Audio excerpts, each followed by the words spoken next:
Le pied de page, aussi appelé footer, est une partie d'un site qui est particulièrement consulté par les internautes en quête d'informations supplémentaires. Dans cette vidéo, je vais te donner 6 conseils pour optimiser ton footer.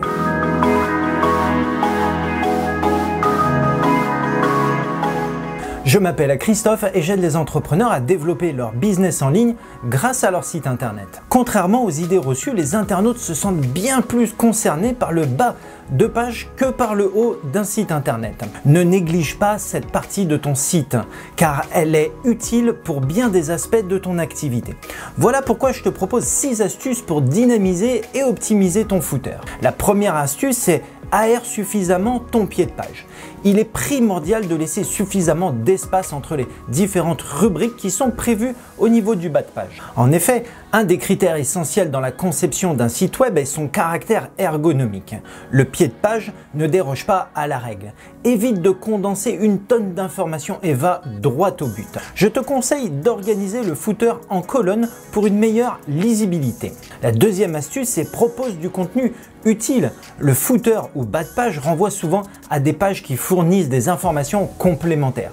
Même si ces pages semblent être peu visitées, elles sont pourtant essentielles, voire obligatoires pour un site e-commerce par exemple. En général, il s'agit des mentions légales, des conditions générales de vente, ou encore des conditions de livraison, des moyens de paiement disponibles. Le pied de page est l'endroit parfait pour tous ces liens utiles qui ne trouvent pas leur place à un autre emplacement sur ton site internet. Ton footer doit aussi comporter un élément important, c'est bien le copyright. Veille à intégrer le symbole copyright complété de l'année, une mesure indispensable pour te prémunir de tout plagiat de ton site. Troisième astuce, c'est de mettre tes informations de contact. Le footer en bas de page te permet de répertorier tes coordonnées. Il faut montrer à tes futurs clients que tu es accessible. C'est rassurant pour eux de savoir comment ils peuvent te contacter en cas de besoin. En règle générale, le client doit retrouver dans ce pied de page ton adresse postale, ton adresse email et ton numéro de téléphone. Ce sont aujourd'hui des standards dans la création de sites web. La quatrième astuce, c'est d'inclure un call to action. Le pied de page s'avère être une rubrique consultée par les prospects encore indécis. C'est le coin où ils vont glaner des informations supplémentaires pour prendre leurs décisions. Profite de cette occasion pour l'inciter à agir et à s'identifier sur ton site internet. Ce n'est pas l'endroit où tu vas le pousser à acheter un produit, mais tu vas pouvoir l'encourager à s'inscrire à peut-être ta newsletter par exemple, ou encore à télécharger un de tes guides. L'objectif, tu le sais, c'est d'avoir son adresse mail pour lui envoyer tes offres par la suite. Pour un call to action efficace, décale-le par rapport aux autres rubriques et opte pour un design qui se démarque du reste du footer. La cinquième astuce, ce sont des icônes pour les liens vers tes réseaux sociaux.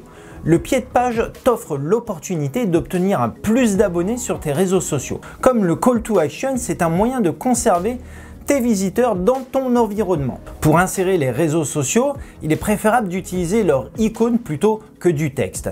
Les images attirent davantage l'attention et tu économiseras de l'espace. Petite astuce que je te conseille également, c'est de faire ouvrir tes réseaux sociaux dans un nouvel onglet pour que tes visiteurs gardent la page de ton site web ouverte pour y revenir après facilement. La sixième astuce, c'est d'utiliser des animations ou des graphiques. Les graphiques ainsi que les animations attirent l'attention des visiteurs. Tu peux les insérer en bas de page pour montrer un élément important comme le call to action par exemple, proposer un chiffre impactant, le nombre de clients qui te font confiance ou promouvoir ton produit phare. Les animations ajoutent une touche de charme à ton site web, retiennent l'attention et augmentent la confiance de tes prospects. Voilà, j'espère vraiment que cette vidéo t'aidera à mieux optimiser ton footer. Je t'invite à t'abonner à cette chaîne pour ne pas louper les futures vidéos sur les bonnes pratiques pour ton site internet. Et moi, je te retrouve bientôt dans une prochaine vidéo.